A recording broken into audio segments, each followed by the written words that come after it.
Hi everybody, very welcome to yet another live stream. Today I have a special treat for you. Today I have with me my wife, Sandra. Hello. So I did this for a particular reason. I got a lot of questions last time about family life as a pilot, if it works, whether or not we ever see each other, how it works to raise a family. If you can have, for example, a dog, or maybe even two dogs. And my thought with doing this live stream together with Sandra, at least for a little while, is so that you guys can ask any questions that you might have around this theme. And if it turns out that you guys don't have that many questions for Sandra, well, then I'll let her go to her favorite position, which is in the sofa watching TV when I do these live streams. So. Yeah, guys, as you know, you guys have been here on the live stream before. If you have a really important question, then use the super chat below. Those of you who have questions and want to use the app, just use that one. Go into the app, go to the chat, and send me messages there. Just tag @mentor, or in this case @mentorwife, and we will answer those questions as well. And then we just take them as they come. Cute doggies, yeah. Thank you very much. Watching from Jamaica, cool. So we're just back now. We've been on vacation for a week. Yes, more or less, yeah. And we've just come back to the house. And the reason I'm doing this live stream a little bit earlier today is because I am going to the simulator tomorrow. So I have to get up horribly early tomorrow morning and drive to Barcelona and then fly over to London Stansted, where I will be doing simulators for the rest of the week. If the champagne hangover is harsh, no, not really. Actually, we were good.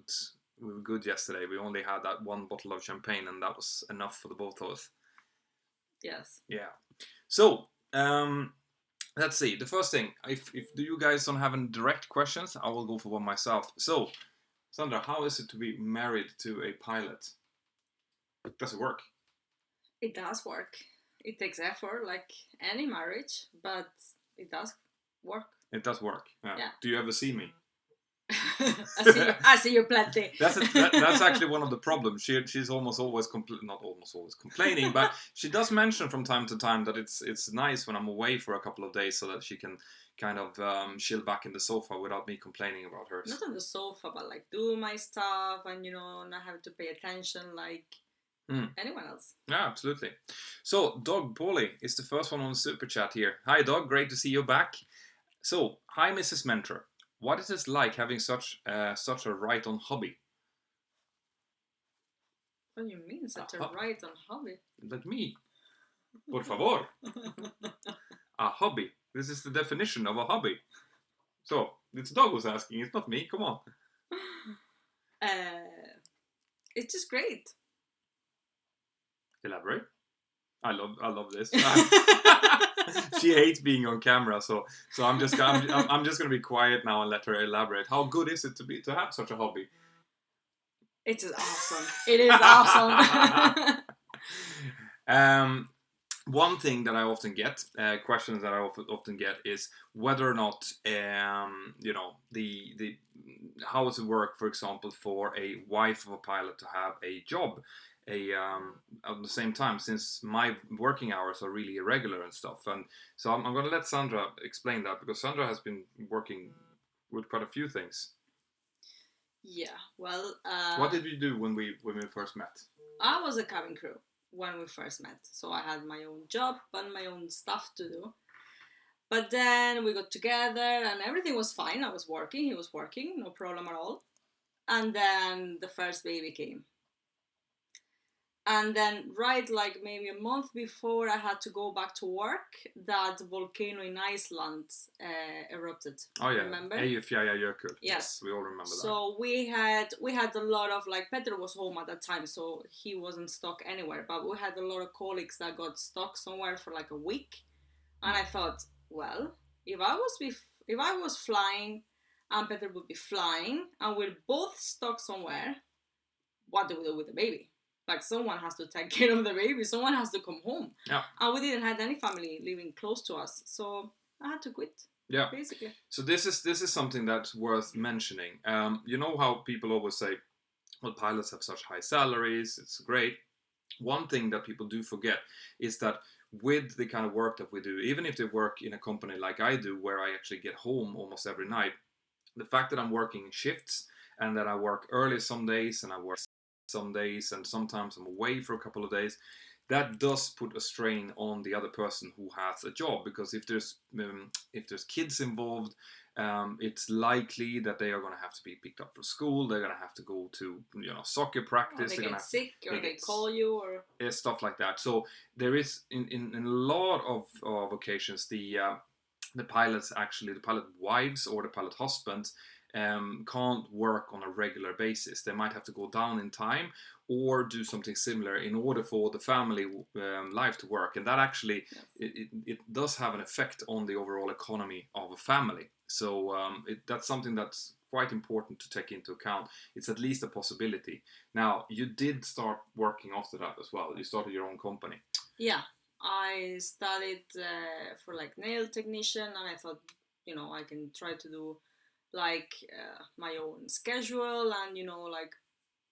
But then we moved here. Then we moved. Yeah, and one of the big reasons for moving here, should be said, was that here in Girona, where we live now, we do have family. We have Sandra's family. She's from here. So that was one of the biggest reasons, actually, when the kids were small, to move down, because then we have a little bit of back support, a little bit of help from the family. So if you are in a position like that where you have a pilot. That's it. That's working. Yeah, all right. So as always, guys, the internet is coming and going a little bit. So if it does shut down, just stand by for a second. Yes, like I was saying, it helps a lot if you have family close by. But obviously, another thing that can happen is that when you do get your first pilot job, that might trigger you to have to move to a different part of the continent, to a different country that you're not used to, where you don't have family. So it can be tricky. I'm not going to lie and say that this is just flowers. It's just gonna take more effort. Yeah, if you want, you can, but it's just gonna take more effort, obviously. Yeah, good point. Good. Let's see.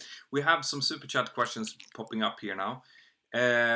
From Fast CSX, hello. You taught me a lot about planes. Thank you. So yeah, great. It's great to hear that you find inspiration through the channel. And I get so many messages, guys, from people who are thanking me for helping them out with getting into airlines and getting into flight schools and stuff. That's not what I do.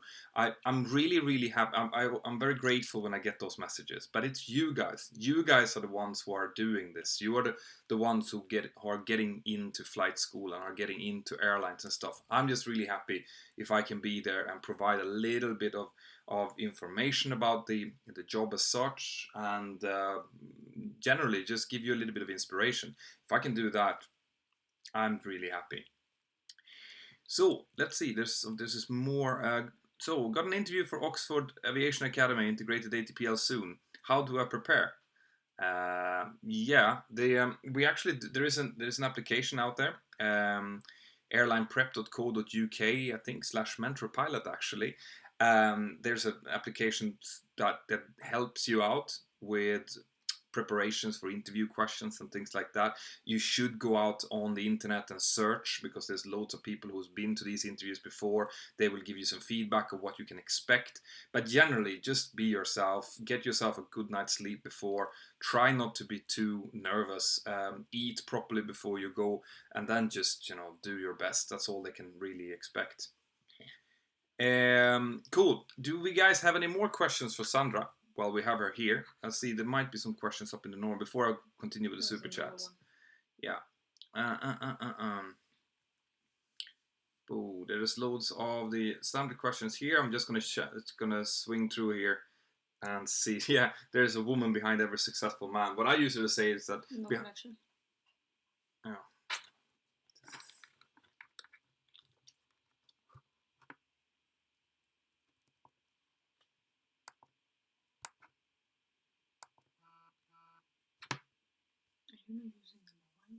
Yeah, I was, but it's not. There we go. All right, sorry guys. So it's coming up and down. It should be working now. Yeah. What I usually say is, behind every successful man there is a surprised woman. No, There's an even better woman. Possibly. Congrats on reaching 300,000. Thank you very much. It was a huge day yesterday. And for those of you who have the Mentor Aviation app, you know we were having a little bit of a party there. Me, Mentor Wife, that you can actually, if you text her, if you have any questions when this is finished, she's getting them now. If you just put Alpha Mentor Wife, you can send her a message directly if you have more questions. I'll just see if there's any more questions from you here, honey, before I let you go.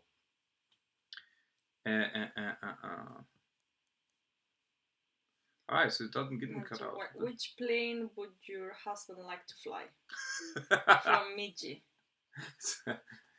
Well, yeah. I actually think Peter would love to fly a big one. It's something that you man have. Like you have like the biggest car, the biggest plane, you know, the biggest tools. I've been spending years here trying to tell them that I'm happy flying the 737. What are you saying? Yeah. Yeah, I mean, of course.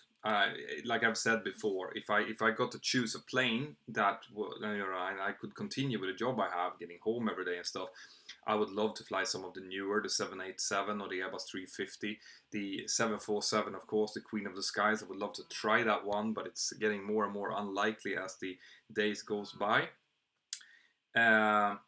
But yeah, I mean, the new technology is always cool. Big technology is always cool. So yeah, sure.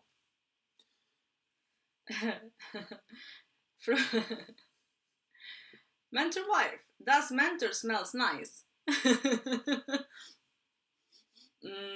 Like a summer morning. Wonderful. Like a summer morning? Summer morning, yes. Like a nice coffee, breeze. Pancakes, breeze. There you go, coffee, pancake. Coffee, I can understand why actually that does make a little bit of sense now that you say it. All right, let's see. I'll take a super chat here in between. Can pilots get points on license like drivers? No, it doesn't work like that. You either keep your license or you lose your license depending on what happened. It's very rare for pilots to lose their license. It needs to have been a very, very bad infringement on the what they've done, basically, in order for them to lose their license. Normally, you just get a warning, or you get retraining, or you might get a rechecking or something. But to actually lose your license, that has to be something like, for example, flying while drunk. You know, if they catch you while you're under the influence of alcohol, that might cause you to lose your license permanently. Of course, medical stuff, but that doesn't have. It's not really the same thing. It's not like we get point. You know, if we've taxed you too quick on the apron, we get a point and stuff like that. Fortunately, you didn't even get the point system in Sweden. No, cars. No, we don't have the point system in Sweden either. This is something that most countries actually do. We do. Sweden doesn't yet, but it probably will come. And I think next time that I get renew my license, which I have to do next year, I think I'm going to have to get a Spanish one. Let's see. Okay, so we have more questions for Sandra here. You managed to make Mentor behave? He always does. He's a big boy. Yeah, I have to behave. Did you see that? You see that look? Yeah. See, that's what I get. That's what. Silly. That's what happens. I do something and then I get that look. She's giving it right now, but she's smiling, but she's not really. Okay. Cool. So Doc Pauly has another question here. Pilots from multiple airlines and countries refuse to transport failed asylum seekers. Like Lufthansa pilots refused 222 times to take people to Afghanistan. What do you think about those actions? This is really heavy. It's a very, very heavy question because on the one side, it's depending a little bit about what the reason is. For example, we do get people who are being sent back often. This happens on a weekly basis where people don't have the correct visa, for example, to enter the country, or they don't carry the correct documentation. And in that case, the airline has the legal obligation to bring them back to the country of origin. Now, that's different from sending people back to a war zone, for example, which is something that I fortunately have not had the displeasure of being asked to do. I understand completely the pilots who refuse to do that out of humanitarian reasons, and I'm not going to say anything else. It's there's law on one side, and then you have your own human consciousness on the other side, and whatever they choose to do, I respect. It's tough. It's a tough thing. It's very, very tough. So, hi Sandra, how are you doing? Do you yourself get to fly a lot? Yeah. Not as much as before. Not as much as before, not every day. But yeah, we fly quite a lot. We travel quite a lot. Yeah, the thing is, more than normal people does. Yeah, I mean, we have we have my family back in Sweden. We have all our friends, quite a few of our friends in Sweden, which means that we travel back a lot. Then we go on vacation, as much as we can. Actually, we're going to Rome in 2 weeks. Yes. Just you and me. Yes. Oh, by the way, guys, I might need the lift from the airport. I'll send out, if you have the Mentor Aviation app, I'll send out a can someone come and pick us up? If you're in Rome, that would be cool. It's actually her who asked me to do that. It's true. I'm gonna put you up like this. All right, so now we're getting can I be celiac, gluten free, and get a class 1 medical? I certainly hope so. I don't eat gluten myself, so I believe so. I don't know. There's a difference between. I mean, I'm not celiac. I'm intolerant to gluten, so I completely avoid it because I'm spending loads of time on the toilet otherwise, and you don't want to hear any deeper details on that. Too much info. Exactly. But so I'm not celiac. I can't really, as always, I can't really answer deep medical questions because I'm not qualified to do so. So if you are celiac, then I would just advise you to contact your AME, okay, but your aromatic examiner. Isn't it the same as like any other allergy? Yeah, well, yeah, it is if you can control it. But that's the thing. I can't tell people here to do something because if it's medically induced or something, there might be side effects that I don't know about, for example. Then that's why you need to talk to a doctor. Anytime that you have a medical concern, don't ask a pilot because we are just happy every time we pass our medical. Ask a professional. Ask either the aeromedical examiner in your town or the aeromedical center, which are the ones that will be issuing your initial class 1 medical. Okay, so Shane T. Pendrick he's kind of continuing the same line of questioning here. Gives mentor wives cuffs to discipline husband.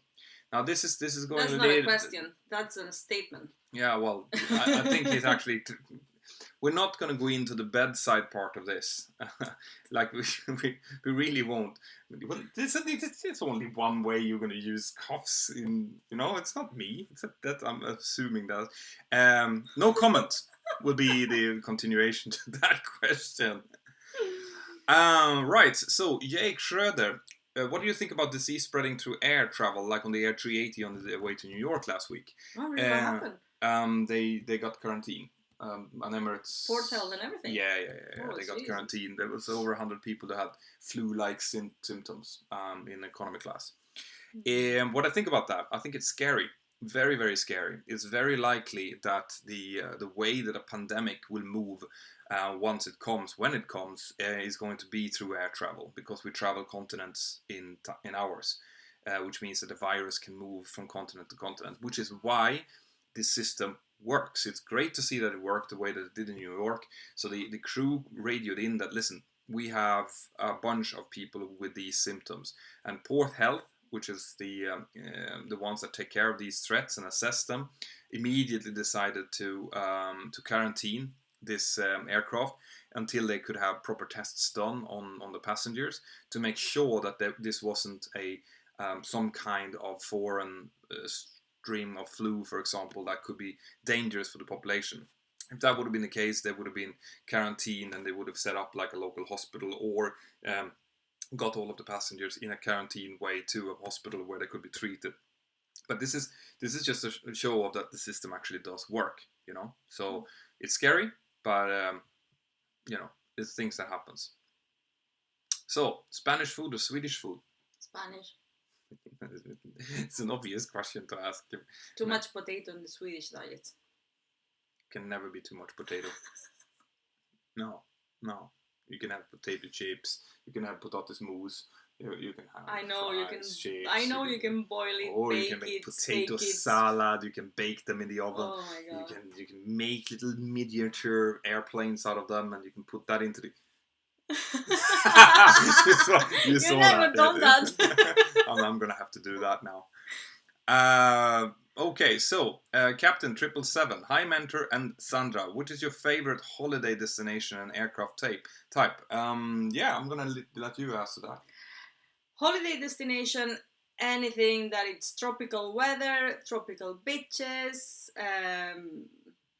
nice drinks with like little umbrellas on, that kind of destination. Kind of classical. But I mean, we've been to Thailand how many times? Plenty. Maybe five, 6 times or something. We love going to Thailand because it kind of ticks all of those boxes. Yes. I love to go anywhere where the food is good.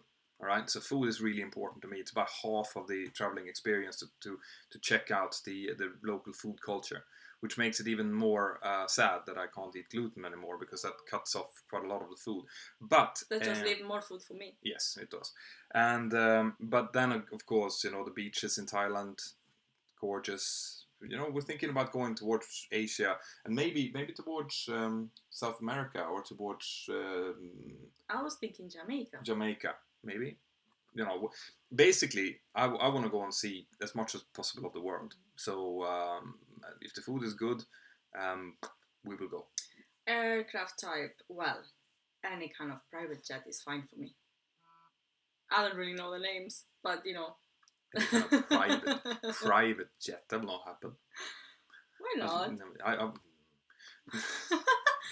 Well, this channel needs to grow a lot for that. Can you not type rating one of those? I can, but I don't want to sit in the front of a private jet. I want to sit in the back of a private jet. That's where I want to be. I can sit at the back, and you sit at the front. So I'm gonna answer that question in a serious way, and I say that from the types that we've flown, the worst flight we've ever had was on a 757. 757. No, actually, I had the worst one. You were in there with my sister. I think it's called. McDougal? MD. An yes, MD-80. Yes. Oh, we were sitting at the last rows. Next to the engines. Oh, so noisy.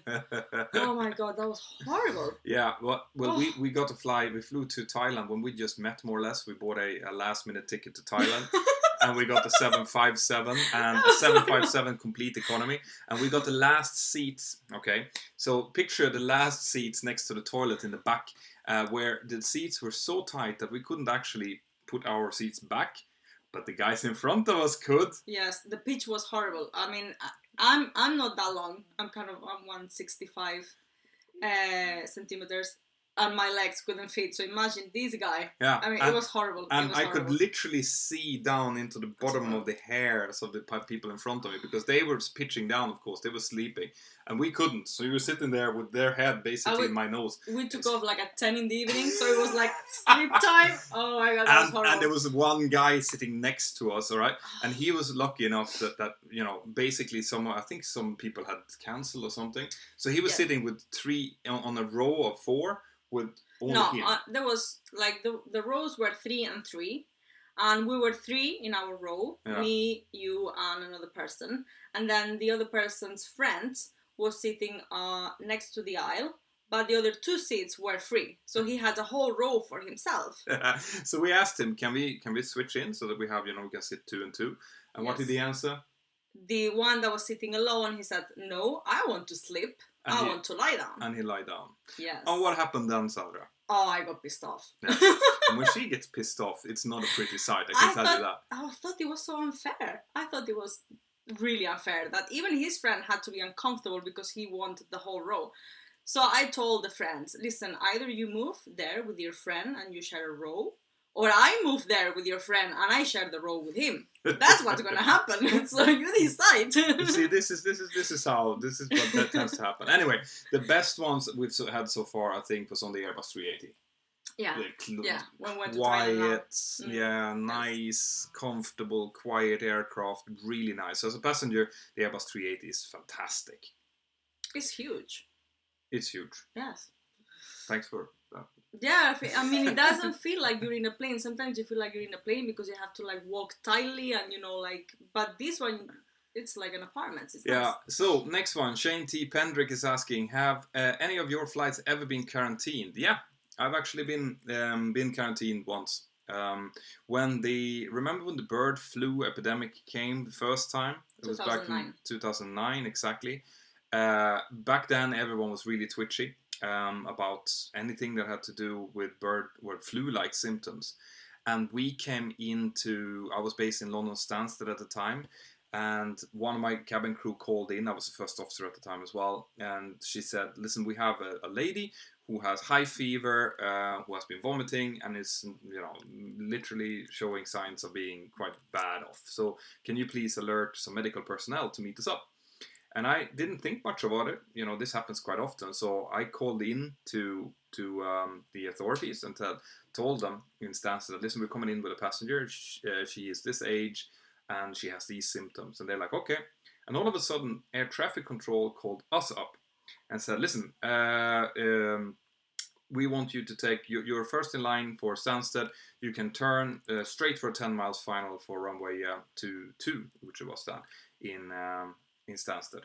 And I looked at the captain, and the captain looked at me. "You never, ever, ever, ever get a direct 10 miles final in any of the London airports. Like, that just does not happen."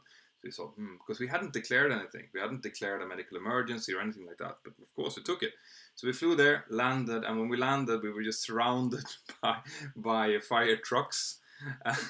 And then we thought, we started putting two and two together. Maybe that call to Port Health has triggered something. And fair enough, we came on to stand. The first thing that happened was that a gentleman, we opened the stairs, an official came running into the plane and saying, "Okay, listen, you're under quarantine." And we looked at him and said, "Yeah, congratulations, so are you now, because you're here." And then they took care of the woman. This. And it turned out that, okay, it's gone out again. I don't know if it's still out for everyone or if it's just here. Come on. There we go. Yeah, so to end that story, they found out that the woman in question had eaten some bad seafood, and that was what was causing the symptoms, so we could disembark. But we were quarantined for a good 25 minutes, I think, before we could go.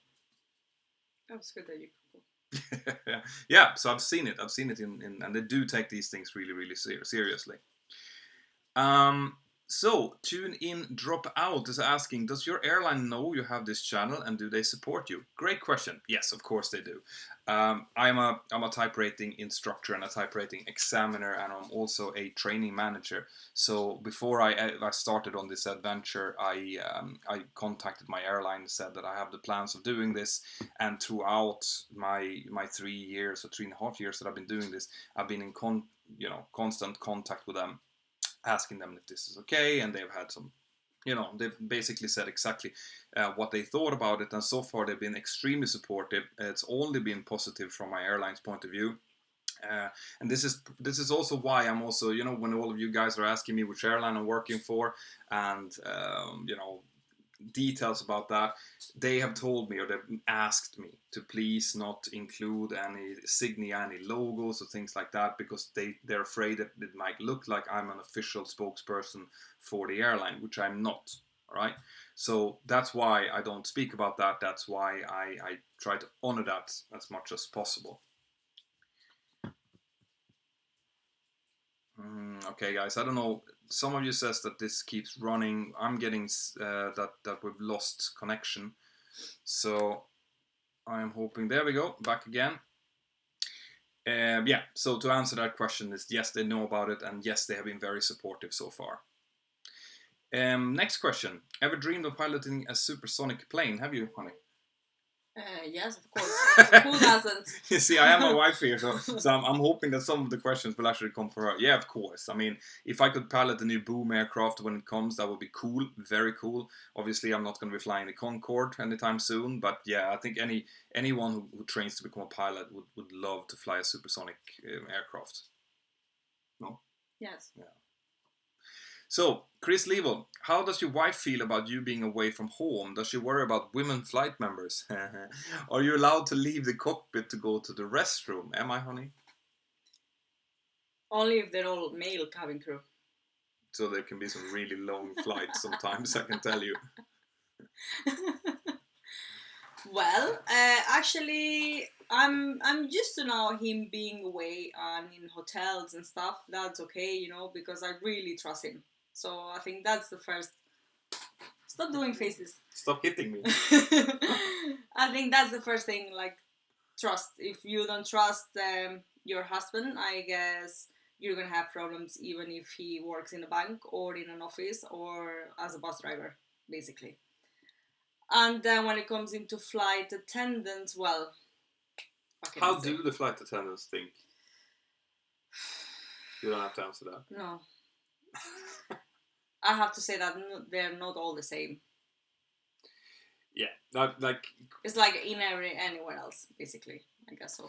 I think the whole problem with fidelity, you know, it's the same in all marriages. You have to trust is a really important component in any marriage, in any you know, and the thing is that the question of infidelity, I've actually talked about this before when I talked about the pros and cons of flying long haul versus short haul. Now, I've never flown long really, but I can see, and I've talked to my friends and things like that with people who do fly long haul, that it becomes more complicated because you're away much longer. You stay away for weeks at a time sometimes. You spend more time with the crew because you're in the same hotel. You have to go and eat dinner with someone. You know, you're not going to sit there by yourself. So a lot Why of not? because that's not how humans are made. So there will be more interaction between the crew, between the flight crew and the cabin crew. And on top of that, when you have that, you have the problem of the wife or the husband staying at home, maybe taking care of the household, doing a lot of the heavy lifting of the relationship. And then, of course, when the pilot does come home then and needs to rest and is really tired from having done all that work, well, then it's his or her turn to do all of the household chores and things like that. So that's something that can kind of gnaw on a relationship. And if you have that and you start maybe to fight a little bit because the pilot thinks it's unfair, he needs to rest and he's jet lagged or she's jet lagged, and the wife or husband says, well, you take care of the kids now, I've done this for a week, and then you have that fight, you know, and all of a sudden you have to go away for another 5 days flying with yet another crew. You can see how this can become a problem, you know. So you know, the opportunity makes the thief, as they say. And you know, in our case, I'm really happy to. This is one of the great things with working for the airline that I do get home every night, and I do get to spend a lot of time with my family. It's very similar to like a 9 to 5 job. So was that kind of what you wanted to say? Yeah, I did say that. True. Good. All right, guys. So that was the end of the super chat questions. Let's go up and see if someone in the normal chat I have has. some in the app also. All right. Wait, mentor wife. What's the longest time you two have been separated due to work? I'm away 5 days a week as a trucker. So maybe a week tops. Yeah. When you stay somewhere and come back like in the weekend. Yeah, but normally it's only like 4 or 5 days. Yes. It's maximum. Like now, for example, I'm going to London tomorrow. I will be there for 3 nights, and then I'll come home again. So, a whole week. That's what she refers to as a whole week. It's 3 nights. Yeah. All right. So, what do you think about Richard Russell's story? Richard Russell's story. I'm going to at the risk of sounding ignorant here. I don't really know what you're referring to there. Please educate me. Anyone who does, maybe in the chat. Let's see if someone can explain that to me. So I will, Master Gippo, your question. If since I don't know exactly what you're referring to, then send the question with a little bit more meat on it through the Mentor Aviation app in the the submit feedback feature, and I will talk to you about that there. Okay. What is your dream plane that you want to fly, Sandra? No, once again, I'm guessing one with big engines. One with big engines. That would be the 777 then, I would say. Big engine. Yeah, no, my dream plane. The thing is with dream planes, you know, I mean, of course, like I said earlier on, flying the 787 and the Airbus 350 because they are new technology. I love, you know, getting my hands on new gadgets. That will be really cool, and even more newer technology like the boom, the supersonic jet that is being developed in the States. would also be great. Okay, but ultimately, I will fly the plane that will give me and my family the best life quality. So if that turns out to be a Cessna or a Tupolev or a Boeing 737, which it is at the moment, then that's what I will fly. And that's kind of how I think about it when it comes to aircraft types. Um, would she fit a flight attendant outfit for Halloween from Shane D. Pendrick? If it's a big one. Not my old one. We can try. Yeah, I'll break it if I try. My old one doesn't fit at all. There's good tailors down here. I can think about it. We'll see what we can do. Oh, and I have to start thinking about the Halloween episode. Yes. Cool. Let's see. I'll get some questions here from the super chat. Sorry, from the Mentor Aviation chat as well, because there is loads of them coming. Did you have someone as well? All right, go for it. Mentor wife, what do you think makes passengers lose their temper on aircraft? Oh, that's a 1 million question. That's a 1 million question. I don't know. I had for a while when I was working as a flight attendant, I thought there was something like in the arch in security. You know, because as soon as they pass that arch, it's like they swap like the temper, and you know they were nice before passing the arch, and then when they're past the arch they're not nice. You know, it's like, how can this be possible? You know, like, I don't know. I have no clue. I have no clue. They do strange things that they would never do, like if they weren't in a plane. Yeah. If they would be in a bus, they would never do the things they do in a plane. No. Or in a cinema or in those kind of places, you know. Like, for example, going to the toilet. But they do go to the toilet in normal life as well. Yeah, but you go to the cinema, for example, and you're watching like The Lord of the Rings, which is a long movie, and no one stands up to go to the toilet. No one does. And then when you're in the plane and you have turbulence and you have to get them seated, or there's something else that they have to be seated for 10-15 minutes, it's impossible. Yeah. It's impossible to get them seated. They all have to go to the toilet. Yeah. I don't know, things like that, I don't know. Yeah, no, it's the most common things that makes people go crazy, of course, is because they're nervous, because they're being stressed. They might be traveling with family. They might have had to pay for something that they didn't expect they were going to pay for, and they will take that out on the first one that represents the airline, and that sometimes is the flight attendants, unfortunately. And of course, on top of that, you have the small group of people who are actually who have some mental issues. And of course, quite a few that is taking in a little bit of alcohol or other substances, and that doesn't help either. Yeah. People who are nervous flyers, they might take a little bit of alcohol to calm the nerves, which is not a great idea. It just makes you more itchy. It's you know, there's loads of things that kind of in the environment of an aircraft can make people become more agitated and more disrespectful, really, than they would in normal life. And we see it all the time. You saw it definitely all the time. Yeah. Okay, so zombie pilot and flight attendant for Halloween. We'll pay to see that. We shall see what we can do. Right, so Shane D. Pendrick, think flight attendants should be allowed to be armed? Do you think flight attendants should be armed? No, I don't think so. No. I wouldn't want to have that responsibility on me. See, the thing is, I think I could hurt myself. Yeah, or someone else. Yes. But the thing is that the whole idea is to keep firearms away from aircraft. All right, we don't want firearms on board aircraft under any circumstance. I do know that in the US there's people who have airlines who have air marshals. See, we're just waiting because it looks like we've lost connection again here.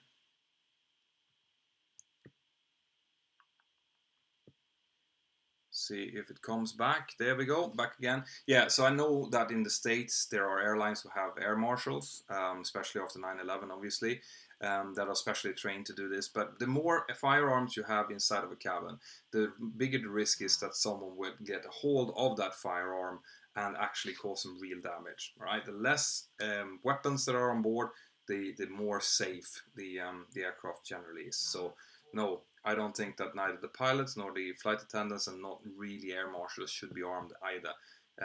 We see that I mean, I know that in America there's a lot of debate regarding gun laws and protection for, against, stuff like that. The fact is that there's more gun crimes there than it is anywhere else in, in a comparable country in the world. We'll see again if we can get this thing going.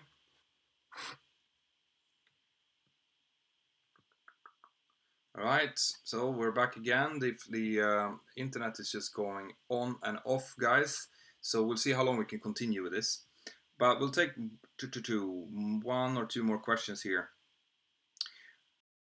Les Chase. Hi, mentor wife. What is it like for you as a passenger and Petra as captain? Have you ever done this? Yes, I actually have done this. Both when we were working. So I was working and he was a first officer and then he was a captain.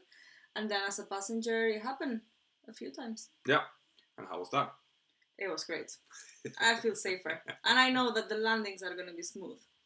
It's really important. Oh, so, sometimes. I do my best. Cool. So, Peter, what does the mentor name come from? Well, it's a funny story. So, originally, I started off this YouTube channel with my own name. Okay. And then some stuff happened. The channel was being referred to by a source that he was referring to my channel, but with a message that had nothing to do with what I was saying. And of course, with my real name on it, it became a bad thing. I didn't really want to be personally associated with what people could use, the links to my channel for. So I thought I need to have an alias. I need to have another name on the channel.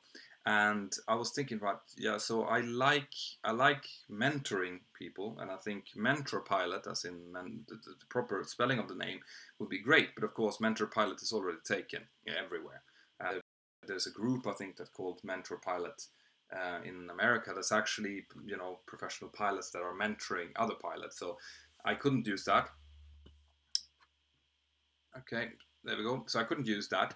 But then I thought, mentor, that's actually, it's like mentor and tour. We could use tour because it's kind of, I'm giving a tour of the cockpit, tour of the airport, everything around being a pilot. So if I just change the name slightly from mentor to mentor pilot, that works. And obviously no one would have used that name. So I actually came up with that in Thailand. Yes, together with Sandra, when I was there and being freaked out about my other channel being misused by this other person. Cool. Maestro Gippo. Russell was an airport worker who stole. Now. What I think about that story? Okay, so I'm going back to the old super chat question about the airport worker who stole an aircraft in Seattle, in Tacoma, and proceeded to do some aerobatic stunts with it before he crashed it and killed himself.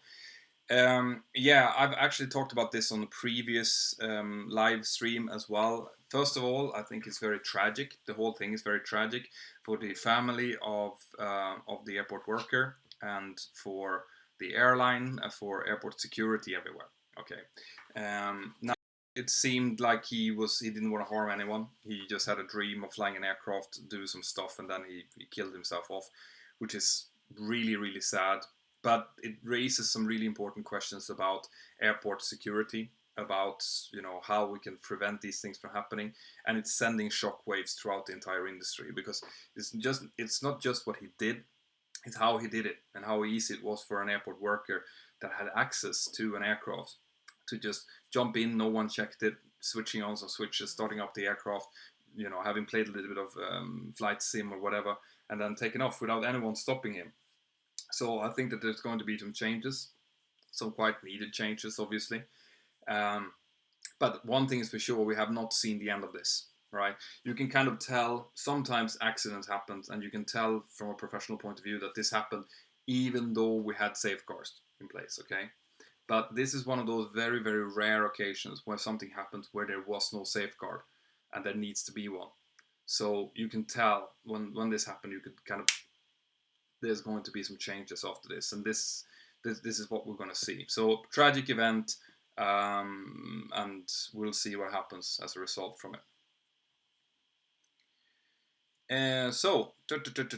What about melee? Do pilots have knives? No, we don't have. Like we don't carry stuff that could hurt us. Basically, that's the idea. We don't have any weapons or anything like that. I'm not going to go out into a knife fight with a passenger when I'm flying an aircraft. I'm going to concentrate on getting that aircraft quickly and safely down on the ground to get everyone off the aircraft and to stop it from being potentially used as a weapon. So that's my priority. What we do have is barriers. We have locked pilot cockpit doors that are bulletproof. That so that if someone actually does start hurting people in the back, we get quickly aware of it, and then we start diverting down where actual police officers and people who are trained to do these kind of things can take care of it. That's the thought behind it. So, do you and your family fly for free with your airline and others? No, we don't fly for free. All right. Unfortunately, we don't. Okay, some airlines are connected to a system, an ID ticket system. IATA has, as an organization, that has an ID ticket system, which means that if you are working for an airline which is connected via IATA, you can get these really discounted tickets with loads of airlines all around the world. Fortunately, my airline is not connected to that yet, but we do have hugely discounted tickets on my airline, and we also have some kind of like airline employee group discounts that you can get as well. But in most cases, it's on standby basis, which means that we can fly cheaper, but we also need to be aware that we might not get onto the plane if the plane is full, which is a bit of if you're, for example, going home for Christmas, things like that. So quite often we end up buying normal full price tickets actually. That's it, guys. Do you want to do you have anything else that you want to add? Do you have any more questions or anything like that that you want to cover? So otherwise, we are into our we're almost 50 minutes, which tends to be a little bit limit. Love your accent is in Spanish. Yes, it is Spanish. It's very Spanish. It is very Spanish. But you speak Swedish as well. Yes. Ja. Ska vi prata lite svenska? De kan inte förstå. Petter. Jo, de förstår. Nej. Några utav dem förstår. Jag tror inte det. Jo, hon är she's really, really good. When it comes to languages, she's impressive. She speaks more languages than I do. Do you fly the plane? I do fly the plane, but for that I don't need more than one language. All right, guys. So let's see. If you don't have any more questions. Mentorwife, have you ever piloted an airplane in the sim? He let me play once in the sim. I do that if I can. I landed, but I asked for Cabo Cayo and no wings. Yeah. She was actually a natural. So, let's see. Let's take some more questions here from the normal chat here. How long have you been married for? Since 2011. That's it. And how long have we actually since we met? It was 2005. No, it was 2006. 2006 even. Yes, 2005. I was an SFI actually, so that was before. So 12 years. Yep. Right. Would your wife ever consider getting a PPL? You were talking about getting a helicopter certificate at some point. Yeah, I like the helicopter. Just to piss him off. See? Lovely. This is what I deal with. No, I actually, for some kind of reason, I like more the helicopters. I don't know why. Well. No. So the answer to that is no. Right. So let's see. Some more questions here before we go. Have you ever been to New Zealand? No, we've been as far as Australia. But that's when we stopped. Yes. And now I think we're going to have to wait until the kids are a little bit older before we do any trips like that, because it's a long trip to go with kids. Beautiful couple. Aww.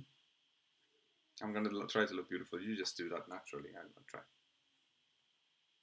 Yeah, there we go. Does Ryanair fly to the USA? Would you? No, they don't. They don't fly to the USA. And if my airline wants me to fly to the USA, I will happily fly there.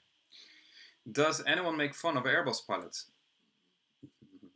No, it's the answer to that. They pick on us and we pick on them. But I mean, that's just with love, of course. So helicopters don't fly; they beat the air into submission. Yeah, that's true. Some side they're so ugly that the earth repels them. But I don't believe in Really? Nonsense. Right, in one of your latest streams, you explained it is possible to activate reverse thrust before being on the ground. Really? I thought the system is blocked before touchdown. No, from 5 feet and down, you can actually activate it. The reason for that, I don't know exactly why they did it that way, and it's on the 737. But yes, you can, but it's from a very, very low radio altitude. Good, guys, that is 50 minutes. Thank you very much for being here, and thank you, honey, for being here for the live stream. No problem. Normally, she just hears me yapping away here in the background, and she doesn't really know what it's all about, but now you do. Yes, now I do. Yes, it's been lovely having you here. Thank you very much for... Wait, wasn't there questions I missed during the celebration live stream yesterday? Yes. Sorry guys about that. I didn't know about the super chat, and it was so quick. Everything, the questions were popping, and I didn't know that. Okay. Sorry. But what was the question? Why did you just stop me now if you didn't remember the questions? Because it just came. Questions for men. Questions for men. Send it to me if you're in the chat. I remember questions for men. I had a question, and that's the one I had missed, and I couldn't scroll up. Look here, your wife has a twin in Australia. She hosts a kids' cartoon show. Send me the link to that. Really? Oh my gosh. I have to see that. Well, when's the next one? Or the next live stream? I always do this on Sundays, guys. I might actually do some this week because I'm in the sim, and when I'm sitting in a hotel with a good connection, I might use that to do some live stream for you guys, especially now since we've been talking a little bit more about couple things than about aviation. Why don't you answer my question from Farming TV? Well, I don't have. Haven't seen it. If you have, there we go. Farming TV, no, don't stop. All right, to find your question here. Questions for men. Mentor, why have been? I'm trying to find the question from yesterday.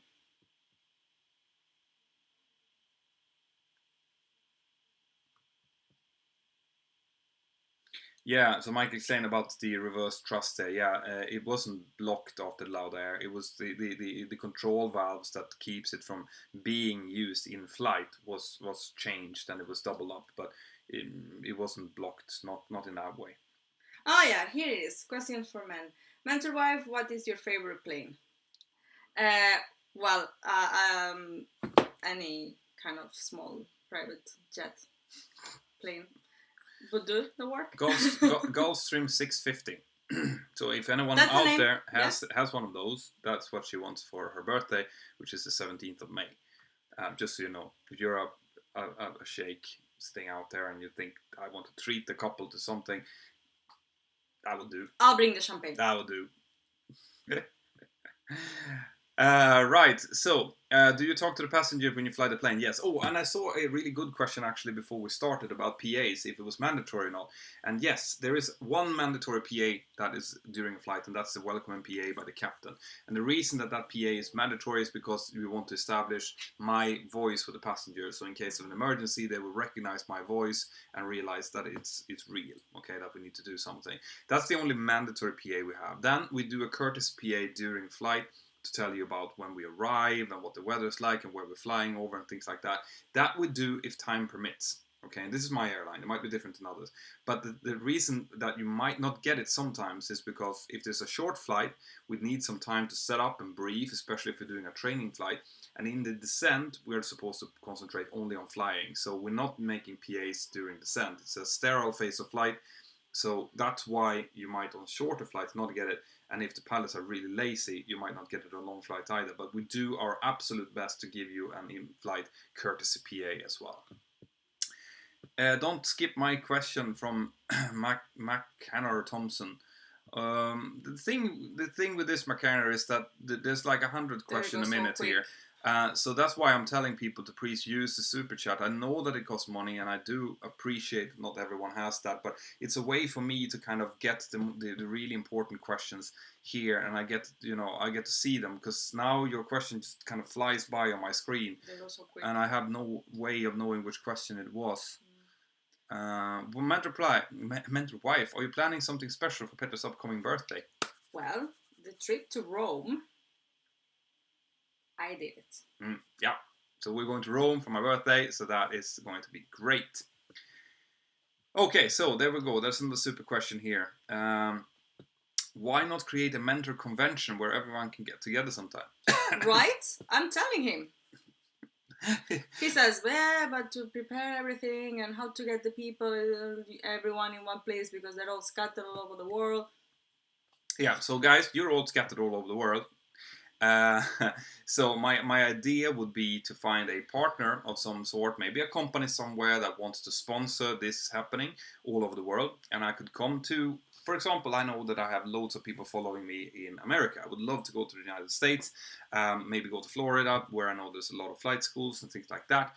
So if I can find a partner, a flight school or an airline or something that wants to set something up, maybe together with Oshkosh next year, or Sun and Fun or something like that, I could come and I could be there and you guys could visit me there. Another thing would be for me to set something up in London or in Barcelona where I'm close to it, so I can do it, and that's probably going to happen. I might actually take a coffee with people who are around Stansted this week. So on Tuesday, I am doing a night session on Tuesday night, which means that I will be in around Stansted Airport on Tuesday. So we might actually set up that I'll sit for an hour somewhere in a cafe and you can come by and have a coffee or something.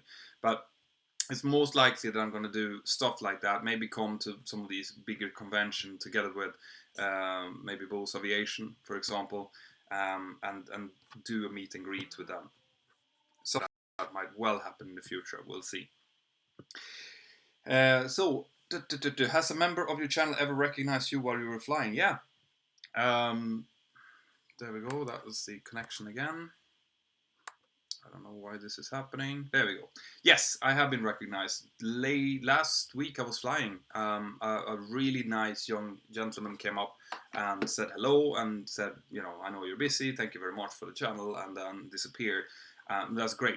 That's so nice. Yeah, I love meeting up with you guys. I love if I have time to chat with you guys. This is why I'm doing this. I want you guys to feel part of this as much as I do. And I think my internet is running out. So that's it, guys. I'm gonna stop this now because my internet is disappearing. Would you ever private jets? Is gonna be the last question. And sure, if that gives me the life quality that I want, or if I can do it. But to be perfectly honest, if it's a private jet, I prefer sitting in the back rather than in the front of it. But private jets tends to have, to fly private jets, you tend to have fairly complicated roster, which might be away for a week or 2 weeks at a time, depending on what the owner of the aircraft wants to do. So it's not something that generally is very compatible with having small children. But that might be different if you fly for NetJet, for example, or things like that. So never say never is what I always say. Guys, thank you very much. A final shout out to all of the members of my Patreon crew. Now, if you guys want to support the channel and you want to maybe talk to me directly for a little bit longer, ask your questions and things like that, here in the description of the video, there's a link to my Patreon page. My Patrons are helping me a lot. They're previewing my videos. They are advising me on thumbnails and telling me what I should and shouldn't do. So if you want to take part of that, if you want to be part of the Patreon crew, then go down, click the link, see if you like it, and please join. Have an absolutely fantastic day wherever you are, and the same to you guys. And I'll see you next time, is what I was hoping that she was going to say. Bye-bye. Bye-bye.